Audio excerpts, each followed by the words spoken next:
Welcome back to London's Pretty Cool podcast.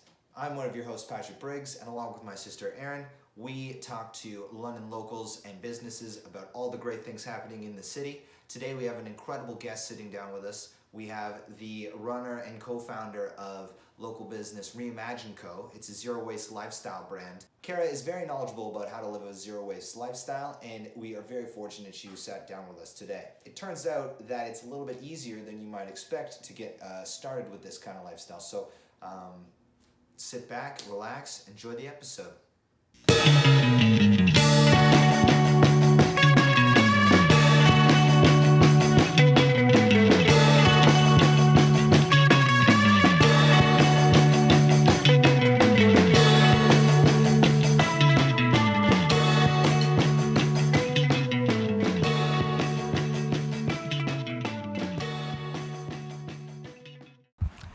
Hello, everybody. Welcome back to the London's Pretty Cool podcast. I am one of your hosts, Patrick Briggs, along with my sister.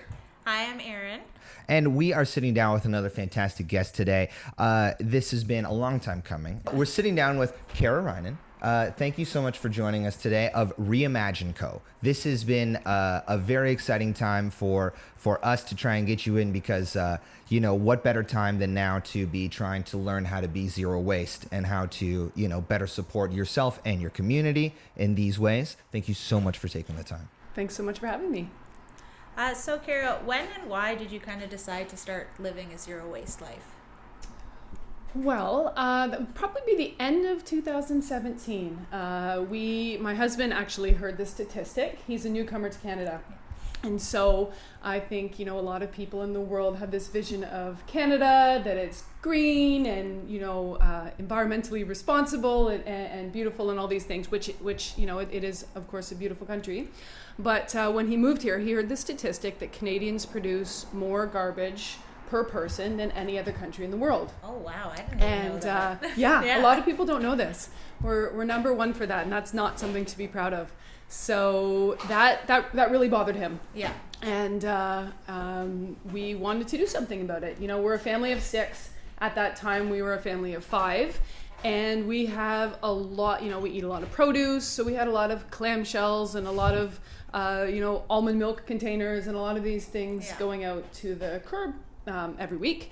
And of course, a lot of people do think that recycling is a good option and it has some benefits, but there are even better things that we can be doing. So we started researching things that we might be able to do to put out less garbage and put out less in our blue bins. So that's kind of how our journey started. When you started, did you find it kind of difficult in London to find zero waste options for you? Totally. Yeah, it was really hard. We were lucky to be connected with a group called Zero Waste for a City very shortly after we started. So they were a really great resource for us. But as far as buying accessories, for lack of a better word, there really wasn't a lot here. So we did a road trip to Ottawa and Montreal, and we bought some stuff while we were there, and we got some things online, which of course is problematic to be ordering things from Amazon for your zero waste journey. So that's kind of how Reimagine Co got started. When you started, why did you choose to start your own business offering, zero waste products specifically? Well, again, through Zero Waste Forest City, they were running an event, I guess that was April of 2018. They decided, let's run a workshop and see if there's other people in the community that want to learn about this, that want to, join forces and do better. So we put a call out to see if there was anyone else that wanted to come and do a DIY night and just to talk about zero waste. And 50 people showed up. Oh, wow. Yeah, Oh, it was amazing. It was really amazing. And so then I believe it was about a month or 6 weeks later, we did another one. 50 more people showed up. And we thought, oh my gosh, maybe there's more people in London that care about this than we know. And so we decided to do a pop-up for 3 months. And that's how Reimagine Co started. We thought, let's do a pop-up. We'll get in some of these products that we're now using and we'll make it available to people in London. Our big goal was always a package-free grocery store. Very cool. As you can imagine, a pretty big undertaking. Very difficult, but possible. Yeah. So that was kind of our big goal, and we thought, well, before we do something that large and that big a scale, why don't we see if there's a market for that? maybe it's just us. Maybe we're the only people that care about these things in London, which of course is, not even close to the case. And so let's do a pop-up. Let's see if there's interest, and let's see, what we can do, more workshops and ways in which we can support the community. And so that's kind of how we got started. And 3 months turned to 6 months, turned to a year, 2 years, and now here we are. That's incredible. So it just started as an opportunity to kind of educate the community and build a community on like these similar goals. That's really interesting how that just started like that. Yeah, it's just kind of snowballed. Yeah. And well, what's interesting too, because you had I noticed on your website, you had a successful career beforehand as a real estate or in real estate. Correct me if I'm wrong. And the life there can be good. But what made you decide to flip the switch? Make the change? That's a bit of a long story, so I'll do my best to tell it as briefly as possible. But Heenal and I actually met. So Heenal's my partner, co-founder of Reimagine Co. We met in Guatemala. Wow. And he was volunteering down there building bottle schools, which are schools made out of plastic bottles, stuffed garbage. Oh, you cool. could probably do a whole other podcast on that. Yeah. But anyhow, so I went down there to volunteer, helping to build the schools. And that's where we met back in 2012. And I'll tell you, I found it really hard. I came back to Canada, and after seeing how people lived down there and just, the challenges that people in Guatemala faced, I came back to Canada, and I found it challenging to care about the things that a realtor needs to care about in houses, and clients deserved, a realtor that cared about those things.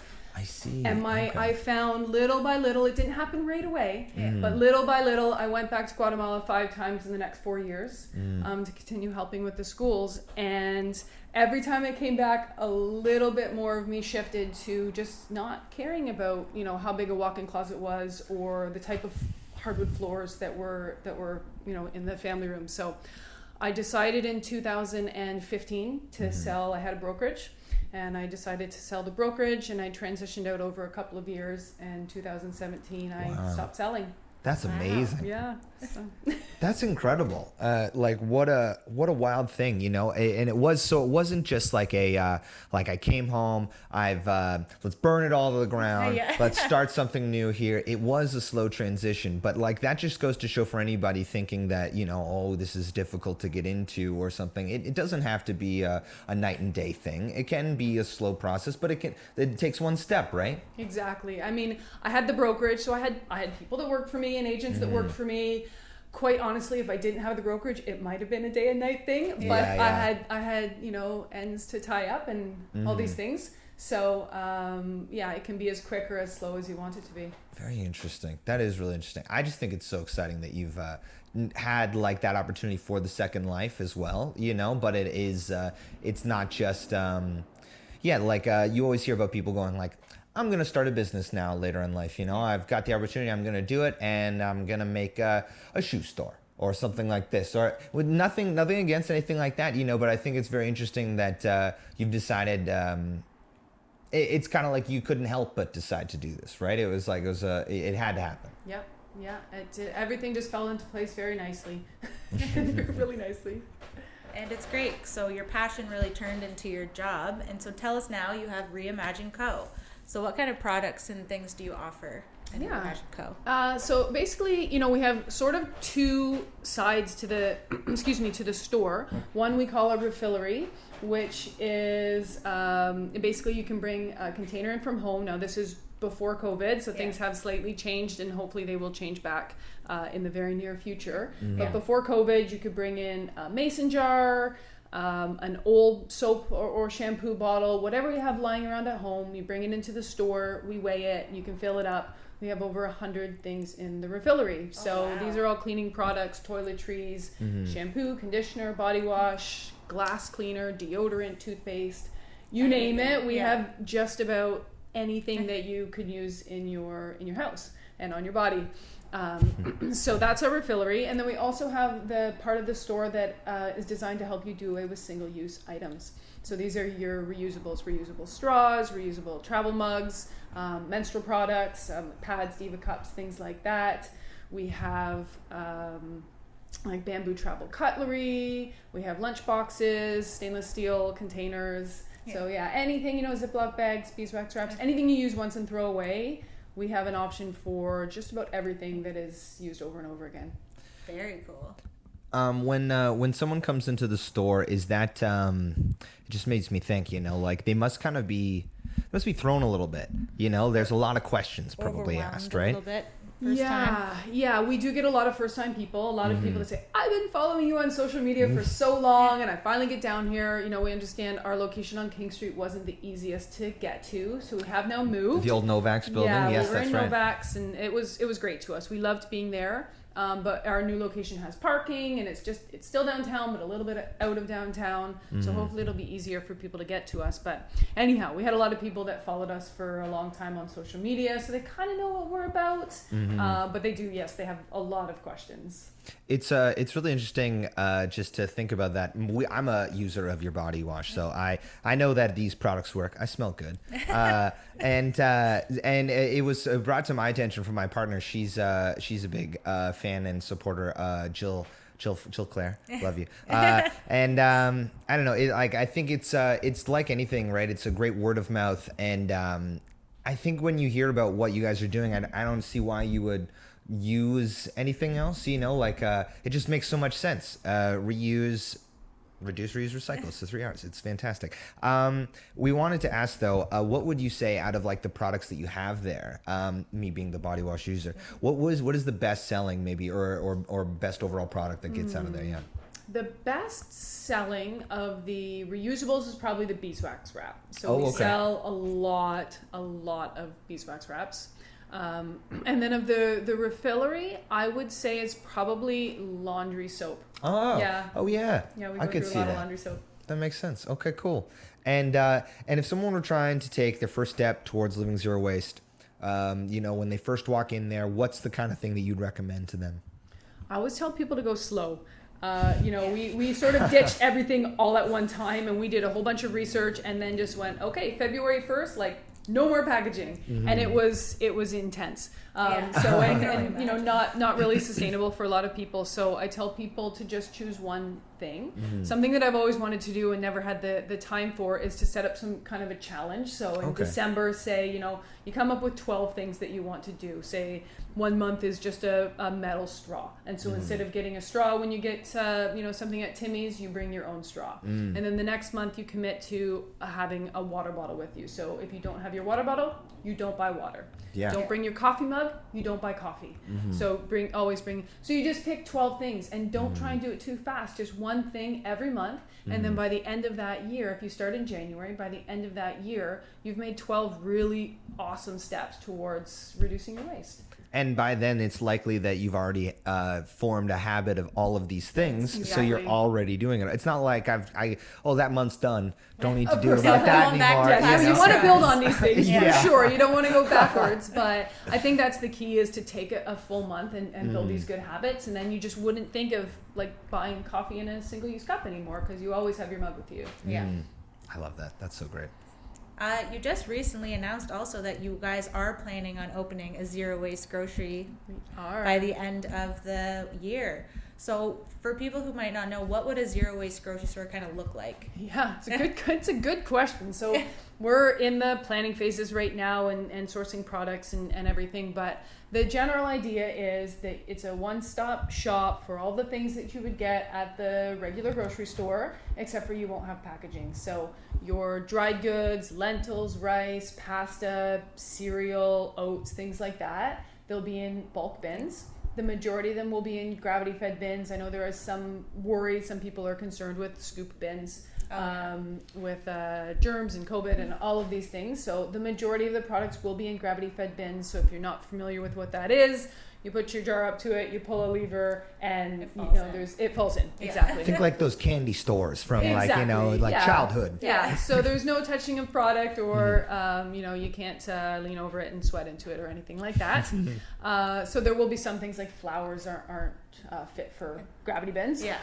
But other than that, most things will be in gravity bins. And then produce, so we're still working out how some things that you would normally get in a clamshell, like berries, So Yeah. we're still working out exactly what that looks look like. It will probably be some kind of deposit system. So, ours will be packaged in, say, a glass container or a plastic container or something that's washable and reusable. And so you'll buy the berries. There'll be a small deposit similar to some of the milk programs that are out there right now. And when you come grocery shopping the next time, you bring that one back. We take it back, we sanitize it and use it for somebody else. Very cool. Very nice, yeah. I have a random question about that. I wonder, are zero waste people vegetarian or vegan or anything like that? There's probably no meat products going to be found in this grocery store. Yeah, it's funny. We're still working on a kind of elevator pitch, so to speak. And so as I'm answering you, I'm saying it's going to be your one-stop shop, because we've been saying that for so long. Actually, yes, we don't eat meat. We're not meat eaters ourselves, and the thought of selling meat just weird. It's weird and doesn't feel right to us. So we did kind of go back and forth on whether we would have dairy, but yes, it will be totally vegan. Okay, so there cool. will be no dairy, no meat. No dairy either. Okay, cool. No Gotcha. dairy, no meat, but there will be lots of vegan alternatives. Cool. To these things. Okay, very interesting. That's really cool too. Okay, there you go. That was Good question. As you were talking about that, I was like, How are we gonna? I don't think I'd see a deli in there. Yeah. But to answer your question, we did do a survey. We had over 700 people fill it out that were customers of ours. Less were vegan than we thought would be. About, gosh, I'm going to say under 20%. I think it was around 15% were vegan, and about another 10 or 15% vegetarian. So certainly much higher than the Canadian standard or the Canadian percentages. But still 2/3 of our customers that do eat meat. That's so interesting. Yeah. That's just so meat eaters do still try their best. Of course. Yeah, They absolutely. have to do something. And I mean, that ranges from someone who eats meat 7 days a week to someone who just eats meat occasionally, and kind of everything in between. So there's no judgment in any way. I love that. And I'm also going to make another point. It's possible for meat eaters to become vegetarian and vegan. I myself, my partner and I, when we started seeing each other, I was working at a butcher shop for a little while because I needed a job, just happened upon it. And she was a vegan. I would we would eat meals, and I would just have to learn how to not eat meat in these meals at all, and just changed my world in a great way. It's opened me up a lot of ways, and I'm very appreciative of it. Yeah, I mean, there's a lot of options out there now. From exactly, even especially a few now. Years ago. I find how long ago did that what's the burger called? Beyond Meat burger. Yeah. When did that come out? Was that like last year, 2 years ago or something? It's been a couple years. Yeah, it's been a couple years. Although I don't know why I didn't think about this, but they do, most of the places cook those. If you go to, say, like a fast food place, they do cook them on the same grill as the meat. Yeah, they do, don't So they? I don't know why I did eat a few of those before I realized this, and I went, oh no, so we eat them at home, but I don't eat them out anymore. That's so funny. Yeah, eat them at home if you want to be a true proper vegan here. The Reimagine Co, though, is very community and education focused. It's you were saying you do pop-ups where you host kind of educational events and everything. Could you tell us a little bit about that, and what inspired you to decide to kind of educate people? It can be tough to get in front of people. We were talking about before this episode started how sometimes this could be a little bit nerve-wracking, but you guys actually educate people on how to live these kinds of lives. What's that like? Yeah, we have done over 100 free workshops in the community, a lot of them at our space at Reimagine Co. But also we've done them at Huron and at Western, at Brescia. We've done them for Thames Valley District School Board and the London Catholic Board. Oh, cool. Awesome. Yeah, so we've done them in private businesses and not-for-profits and all over the place, just teaching people how to reduce their waste. So the one that we do the most is called Zero Waste 101. Okay. And it's just a very basic introductory. And so for some people, they say, I already knew all that stuff and I didn't learn anything. But if you don't know anything about zero waste and you really just want to know, how do I start? It's a really great one. So it kind of goes over exactly, it's got 9 easy steps that you can take to do just in your everyday life to help you to reduce your waste. Okay. So that's the one that we do the most. And then at our at Reimagine Co, we've done a ton of DIY nights. So I've been making my own toothpaste for about 6 years now, long before I was zero waste. So that's the first event that we did, is a DIY toothpaste. Goodness gracious. What does DIY toothpaste involve? It's really easy. You know, it's funny. I scheduled the event for 2 hours, and then this was the first event that we ever did, and got there and realized, oh my gosh, it takes me 5 minutes to make this toothpaste. What am I going to do with these people for 2 hours? So I chatted and we had fun, and it was good. It's just five ingredients. So it's calcium carbonate, diatomaceous earth, xylitol, baking soda, and coconut oil. So I use fractionated coconut oil. And then I add some essential oils to it. So I use clove, because clove's very good for your teeth. Okay. But it's very strong and I don't like it. So I use a little bit of clove and then a lot of mint and a little bit of tea tree. That's so interesting. Yeah. So that was our first one. So we did a DIY, also make your own produce bags, a DIY beeswax wraps, and then a bunch of toothpaste ones we've done since then. And then we've done composting, teaching people how to compost, vermicomposting, so composting with the worms. Yeah. We've done an event where we taught people how to forage, like in the city, so find food in the city, just kind of walking down the street. That was one of our best. We had, I think, 80 people show up. Yeah, we had 80 so people crammed into no backs. They're all like, I'm hungry. Yeah. We're gonna be going on this walk. And I'm like, what walk? What do you mean? Yeah, so it's great. I mean, we've done clothing swaps and book swaps and all kinds of things. And the people that I have met, it's been really amazing. We've made good friends and met a lot of interesting people. And I have to say, I kind of had a vision in my mind when we opened the store of who would shop there and who would come to the events, and I was so wrong. Yeah. It's just such a wide demographic of people, ages, and just, you know, I've had some of the best conversations with people, and I thought, if I walked down the street and passed that person, I would never have thought that I would have this conversation with them. So it's really been good for me to, you know, to kind of not judge and realize that, you know, environmentalists and people who care, they kind of, it's not like they have a certain all shapes look. and sizes, Yeah, right? yeah, they don't have a certain look. Good time to check our biases, right? You know, like I find that too. It's a good, like me and my sister are big into the music scene and going to shows, and you'd be surprised who you see sometimes. Yeah. At certain, Especially for certain certain shows, events, yeah. certain bands, you go like, they're here? Yeah. Yeah, I guess Yeah. we're all big fans Yeah. of this. Okay, cool. And that's what's so great about community, right? Like you find that link, you can build this and, I don't know, just educate and work together. Yeah. You also have a repair cafe for people to fix their products instead of throwing them out.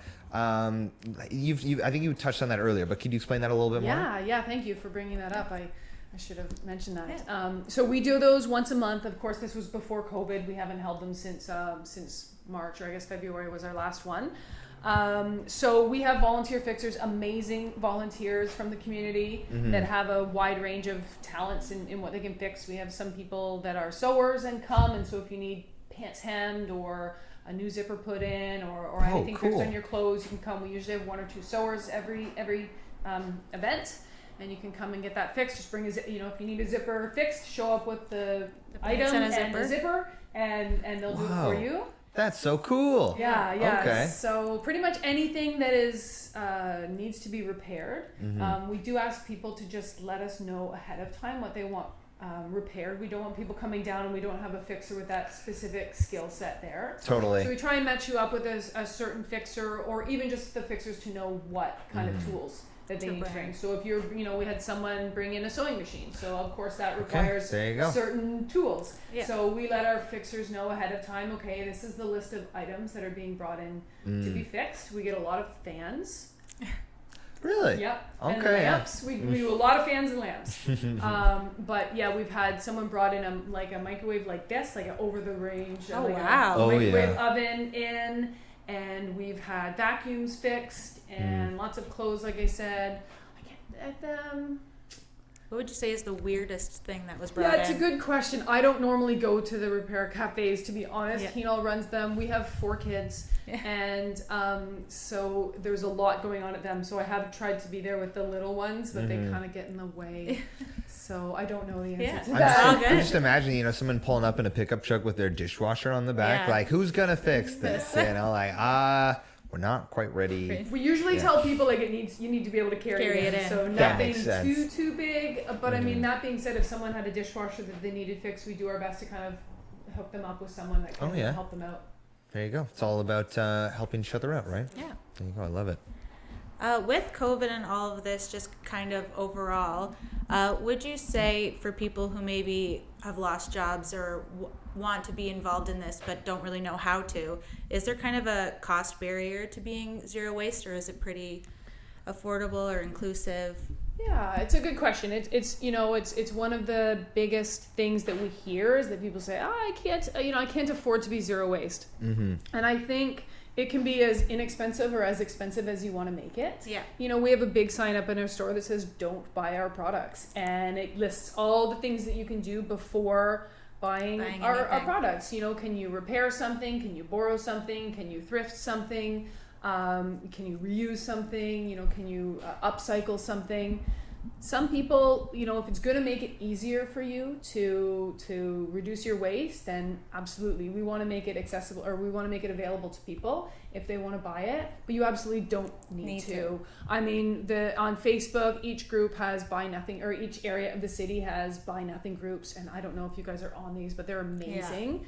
Yeah. Cool. I think that, you don't necessarily have to buy anything. Yeah, you really, really don't have to buy anything. And as far as the refillery stuff, I mean, these are things that people are buying anyways. Yeah. And so when we first opened, we only had organic options. And we did get that comment from people, I want to reduce my waste, but, your shampoo or your conditioner is just too expensive for me. If you're used to buying something from the dollar store or even Shoppers, it can be more expensive. So we brought in another line that's not organic. It's natural, but not organic. And so that's made it a lot more accessible to more people. Very nice. Mm-hmm. Yeah.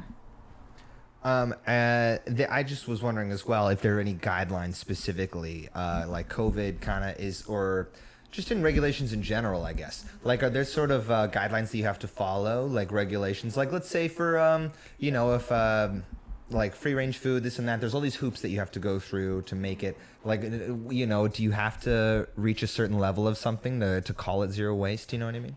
No, there's not necessarily any sort of regulations around using that term. And I mean, that term in itself is a bit problematic because it's not like we're zero waste. It's not like, it's not even possible in this world to be zero waste. Yeah. It's just not.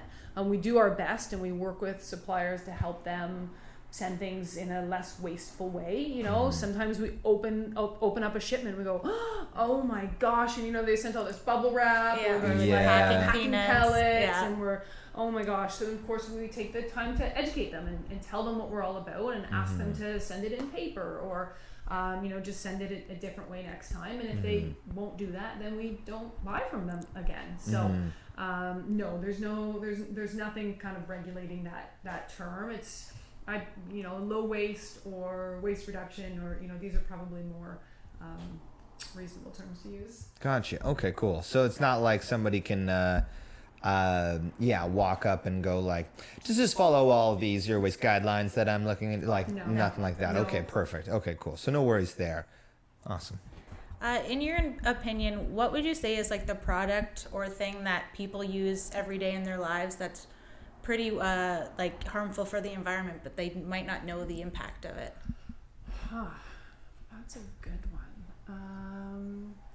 I think something that people aren't all that knowledgeable about, and I'm not super knowledgeable about it either. I know a little bit, but this idea of microplastics and things coming off of your clothes. I just learned about that. Yeah. What's this? I just I have no idea what you're talking about. This sounds interesting. When you're wearing clothes that are synthetic, every time you wash them, a little bit comes out in the water. A little bit of microplastics comes out in the water, and then that ends up in our waterways. And actually, I should pay more attention to our Instagram. But on our Instagram, in the last couple of weeks, we had an image that showed plastics on a spoon and said, this is how much plastic you eat in, my God. I think it was a week, but we're consuming this plastic. If you're eating fish, then the fish are eating the plastic, and then you're eating the fish. But even if you're not eating fish, you are, this is... We all have plastic in us, yeah. Yeah, so that's something I think not a lot of people know about. Yeah, I was going to say I just learned about it a couple weeks ago, because the main thing is yoga pants is a really big one, and I wear those all the time. So I just ordered, it's like, I think it's called like a guppy friend or what it is, that's like the bag to put the stuff in, so that it catches all the microplastics. I will say that Or someone majority. just told me specifically about the guppy friend. Okay, yeah. They're not huge. The bag is not huge. So I mean, we have a family of 6. We have big loads of laundry. Yeah. We would definitely not be able to put all of our it in one. synthetic clothes in there. So someone said that they saw a woman. She put the guppy bag on the end of her, like the hose that discharges the water, so that she could wash the clothes like normal, together, yeah. and then the guppy friend would catch it kind of on the way out. So just a wow. note if anyone has had that try same that. sort of worry as well. Very cool. Good thing to think of, for sure. Yeah. I feel like we've learned a lot, but is there anything else that you wanted to, general knowledge about zero waste that you'd love for people to know? Yeah, I think just don't get overwhelmed. Don't beat yourself up. I think for me, when I started learning about, like the microplastics that we just talked about, or learning about waste and learning about, all the ways in which we're harming the earth, you can really feel quite bad, understandably, but you start to look at all of your old patterns and you think of all the bad things that you did before you knew that they were bad. Yeah. And you can really beat yourself up. So don't beat yourself up. All you can do is move forward. You didn't know, or maybe you knew but you couldn't do anything about it at the time. So I would say that's something really important. And also just to start small, because if you try and start too big, then you've, as with anything, you sometimes just fall flat on your face. Yeah, it's a Titanic situation there. Yeah. Every other boat was fine. Don't get overwhelmed. Absolutely. I think we're gonna start going into some London-based questions, if you don't mind, just specifically London. Yeah. So, just before, do you want to kind of let anyone know about like where you guys are now located? If you have hours letting people in, delivery, or like where to follow you guys? Sure, yeah. So we've just moved. So we have 2 locations. So we have a booth at the Western Fair Market. We're upstairs on the 2nd floor beside Bread and Roses Books. So you can find us there on Saturdays from 8 until 3. It's a 12 by 14 booth, so it's not huge, but we do have most, our more popular items are there, and you can do shopping in person there, which is nice because our main store is still closed. But our main store is now located at 206 Piccadilly Street, which is just southwest of Oxford and Richmond. So 1 block south and 1 block west. And that is, we're still doing curbside pickup and deliveries. So deliveries in London over $25 are free, and curbside pickup for any amount. And that's usually available the next day for curbside pickup. And deliveries are done on Sundays throughout the city. And so pickups 10 till 6 through the week, 10 till 5 on Saturdays. And you can follow us on we're on Facebook and Instagram. We are just about, now's a good time to follow us if you're not already doing it. We're just about to start a crowdfunding campaign for the new space. Fantastic. Awesome. So it's we're calling it a crowdfunding, but really it's a co-funding campaign. We're asking people to just pre-buy their groceries. So every $1 that you donate to the campaign, you get back to spend in the store once it opens. So there's no reason not to. It's if you're gonna buy things there anyways, you just pre-buy them, and that's going to allow us to finish off our renovations and get our initial stock in. Very nice. Awesome. Please support that, people. Is there like links available on your socials for that kind of thing? There's nothing yet. We're starting to sort of drip and preview it. Gotcha. But September 15th is the big Start date date for that. Yeah. Okay, perfect. All right, September 15th, everybody. Fantastic. I think we're going to hit some London questions. All right, so we're just going to talk a little bit specifically about London. This is London's Pretty Cool. So what would you say is maybe your favorite restaurant or your place to eat here in the city? Interesting. It's funny. I was lying in bed last night thinking, I wonder what they're going to ask me. And I thought, I don't know what I'll answer for a restaurant. If you'd asked me a couple of months ago, I would have said Bertoldi's. I was a huge fan of Bertoldi's. I loved it. And I was so sad when they closed it down. Now I would say the other one, I might be not saying it right. The same people own it. It's out in Byron, Dolcetto, yes. So it's pretty good too. I quite like that. And as well, we've gone to Union 10 a couple of times. Yep, this Union is not 10 is for I haven't eaten there, but they have this mango alcoholic drink. It's very, very good, and I would highly suggest it. Yeah. I like the Union 10 there. It's fantastic. Yeah. Big space. Yeah. People should come there more often. Yeah, it's very cool. What about your favorite neighborhood in the city? Well, we live downtown, so we love downtown. Our stores, our new location is right by our house, which is really, really nice and handy. So we're in the Piccadilly area, which not everybody knows what that means, but it's sort of sandwiched between Old North and Woodfield.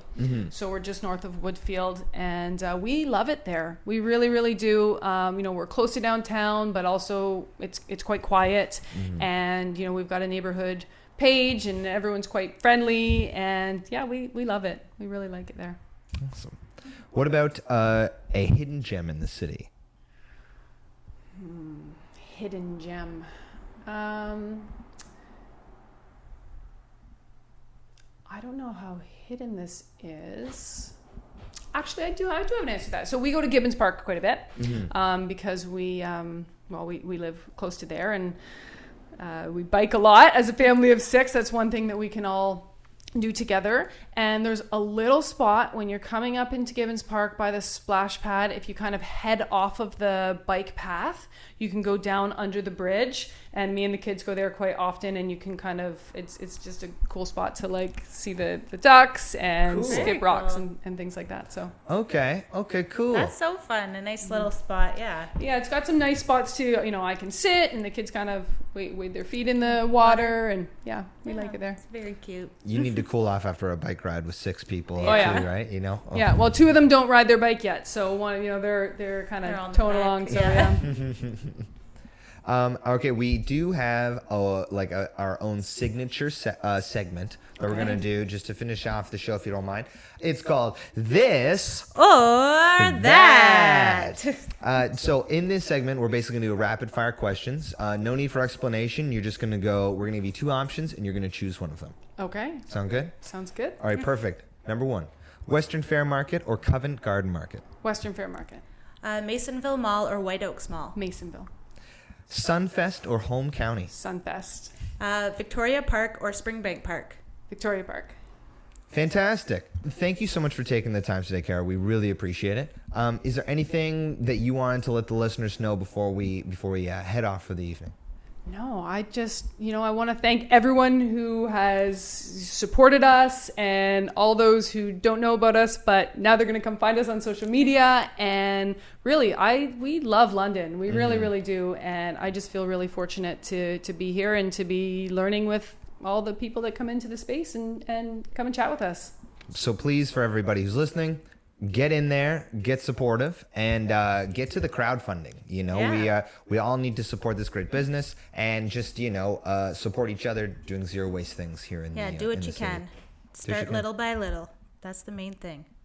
Thank you so much. Yes, thank you. This is Kara Rijnen with Reimagine Co, and you're listening to London's Pretty Cool podcast.